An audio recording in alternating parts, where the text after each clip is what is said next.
സമരമുഖങ്ങളിൽ പോലീസിനെ രക്ഷയായി വരുന്നത് എപ്പോഴും ജലപീരങ്കികളാണ്. ഒരു പരിധിവരെ പ്രതിഷേധക്കാരെ പോലീസ് തടയുന്നത് ജലപീരങ്കി ഉപയോഗിച്ചാണ്.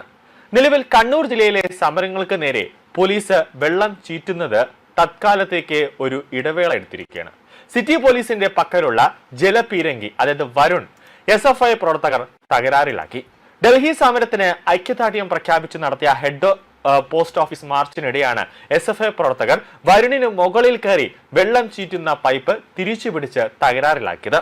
ഇത് നന്നാക്കണമെങ്കിൽ കൊല്ലത്ത് നിന്ന് ആളെത്തണം. ഇതിനായുള്ള ഫയൽ നീങ്ങി ആളെത്തി നന്നാകുമ്പോഴേക്കും സമരങ്ങൾ പലതും കഴിഞ്ഞിരിക്കും. ചിലപ്പോൾ 1-2 വർഷങ്ങൾ കഴിയാം.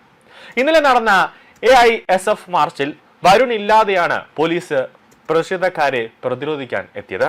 വരുൺ തകരാറിലാക്കിയത് SFI പ്രവർത്തകരെ കണ്ടെത്തുന്നതിനായി പോലീസിന്റെ സമരത്തിൽ പങ്കെടുത്ത SFI പ്രവർത്തകരുടെ ചിത്രങ്ങളും വീഡിയോകളും അതോടൊപ്പം തന്നെ മാധ്യമങ്ങളൊക്കെ കവർ ചെയ്ത ചിത്രങ്ങളടക്കം പോലീസ് പരിശോധിക്കുകയാണ്.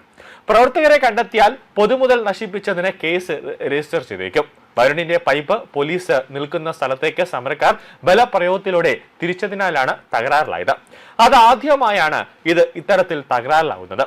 വെള്ളം ചീറ്റുന്നതിന് മുമ്പ് ഒരു സൈറൺ മുഴക്കും. ഇത് കേൾക്കുമ്പോഴേ സമരക്കാരിൽ പലരും ചെവിയിൽ വിരൽ കയറ്റും. ചെവിയിൽ വെള്ളം കയറിയാൽ ഇയർ ബാലൻസ് തെറ്റുമെന്നാണ് അനുഭവം.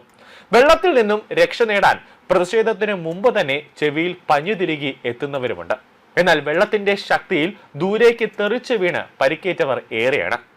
ഒറ്റയ്ക്ക് നിന്നാൽ ദൂരേക്ക് തെറിച്ചു പോകുമെന്നതിനാൽ പരസ്പരം കൈകോർത്ത് നിൽക്കുകയാണ് സമരക്കാരുടെ പതിവ് രീതി. ഏത് ചൂടേറിയ സമരത്തെയും തണുപ്പിക്കാൻ പോലീസിന്റെ പക്കലുള്ള വരുണാസ്ത്രമാണ് ജലപീരങ്കി. സമരക്കാരെ പിരിച്ചുവിടുന്നതിനും ലാത്തിചാർജ് ഒഴിവാക്കാനാണ് പോലീസ് ജലപീരങ്കി ഉപയോഗിക്കുന്നതെങ്കിലും സമരക്കാർക്ക് ലാത്തിയടിയേക്കാൾ പേടിയാണ് ജലപീരങ്കി. സൈറൺ മുഴങ്ങുമ്പോഴേ സമരക്കാർ അപകടം തിരിച്ചറിയും. ലക്ഷ്യം തെറ്റാതെ 50 മീറ്റർ ദൂരേക്ക് വരെ വെള്ളം ചീറ്റാൻ ഈ വരുണിനാകും. മിനിറ്റിൽ 2000 ലിറ്റർ മുതൽ 10000 ലിറ്റർ വരെ വെള്ളം ചീറ്റിക്കാൻ ഈ വരുണിന് കഴിയും. ശരാശരി ശക്തിയിൽ വെള്ളം ചീറ്റിച്ചാൽ 5 മിനിറ്റ് കൊണ്ട് പീരങ്കി കാലിയാകും. അത്രയും സമയം സമരക്കാർ പിടിച്ചു നിൽക്കില്ല എന്നതാണ് പീരങ്കിയുടെ വിജയം. പ്രതിഷേധക്കാരുടെ തലയ്ക്ക് താഴേക്ക് മാത്രമേ പീരങ്കി പ്രയോഗിക്കാവൂ എന്നാണ് നിർദ്ദേശമെങ്കിലും പലപ്പോഴും അത് പാലിക്കപ്പെടാറില്ല.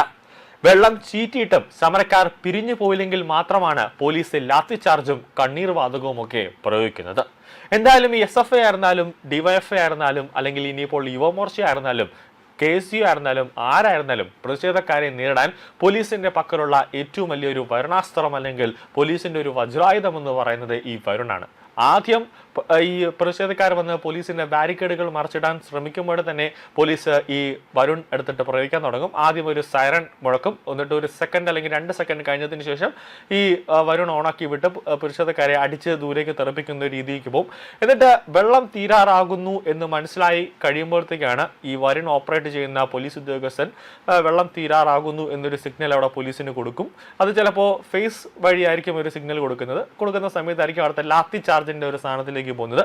അങ്ങനെ ലാത്തി ചാർജും നടത്തി പ്രതിഷേധക്കാരെ ഒന്ന് പിരിച്ചുവിടാനോ അല്ലെങ്കിൽ പ്രതിഷേധക്കാരെ ഒന്ന് പിടിച്ചു കെട്ടാൻ പോലീസിന് സാധിച്ചില്ലെങ്കിലാണ് അവസാനം കണ്ണീർ വാതക പ്രയോഗത്തിലേക്ക് പോകുന്നത്. കണ്ണീർ വാതക പ്രയോഗം പോകുമ്പോൾ പോലീസ് സ്വാഭാവികമായി അവരുടെ ഒരു സിഗ്നൽ ഉണ്ട്, ഒരു ചുവന്ന ഒരു ബാനർ അവർ ഉയർത്തി കാണിക്കും. കണ്ണീർ വാതകം പ്രയോഗിക്കാൻ പോകുന്നു. കൂടാതെ അനൗൺസ്മെന്റും ഉണ്ടാകും. ആ അനൗൺസ്മെന്റ് ഒക്കെ മൈക്കിൽ കൂടെ അനൗൺസ്മെന്റ് ഒക്കെ നടത്തിയതിന് ശേഷമായിരിക്കും അടുത്ത സ്റ്റെപ്പിൽ കണ്ണീർ വാതകം. അതിന്റെ അപ്പുറത്തേക്ക് കണ്ണീർ വാതകത്തിലും പോലീസ് ഈ പ്രതിഷേധക്കാരെ പിരിഞ്ഞു പോയില്ലെങ്കിലാണ് പിന്നെ ഷെല്ല് ഉപയോഗം പോലീസ് നടത്തുന്നത്. അത് കണ്ണീർ വാതകത്തെ കാട്ടി ഭയാനകമായ ഒരു അന്തരീക്ഷത്തിലാണ് ഈ ഷെല്ല് വരുന്നത്. അപ്പോൾ ഇതെല്ലാം കൂടെയാണ് പോലീസിന് ഒരു പരിധിവരെയൊക്കെ സമരക്കാരെ പിടിച്ച് അല്ലെങ്കിൽ അവരെ നിയന്ത്രിക്കാൻ പറ്റുന്ന ഒരു വജ്രായുധമായി വരുന്നത്.